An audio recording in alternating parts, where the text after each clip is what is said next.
So let me tell you what happens in a session that we do. Ria is a young, intelligent 28-year-old struggling with self-doubt, loneliness, and she says she finds it difficult to get along with male colleagues. She's also unlucky in love and attracts men she's unable to trust and who betray her. As we begin to work on her issues, we travel back in memory to the age of 5. She remembers a time when her brothers are going to a local fair. She of course thinks that she's included, but her mother says she cannot go since it's unsafe for girls. She remembers crying, throwing a tantrum, but to no avail. Several such incidents come to her memory, and she remembers many unkept promises by her parents to pacify her. But she was usually left with a feeling of being let down and disappointed. But to her, the message is clear. Boys and girls are unequal. Even 23 years later, Ria reacts the same way she did as a child, with equality issues, unable to trust those around her.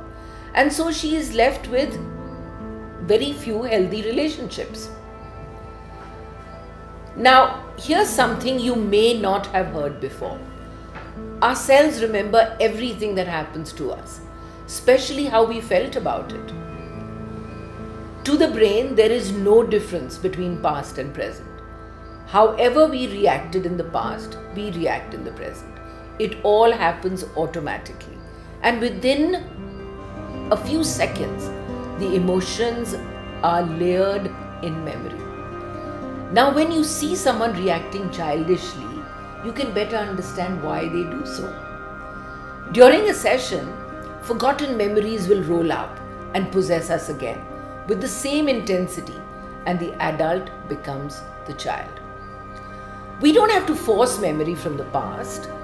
Under stress, every one of us does an instant age recession. In seconds, you can see body posture transform, facial expressions will change, voice and attitude changes as well. Our cells have individual stories that we all live with. Now, the positive is that cellular memory can change whenever we make the choice to do so.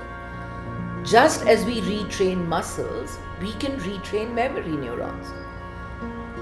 By teaching the cells to have another job description. Our future is not predetermined. We can define our past by teaching the brain new ways to function. Now, wouldn't that be a wish fulfilled?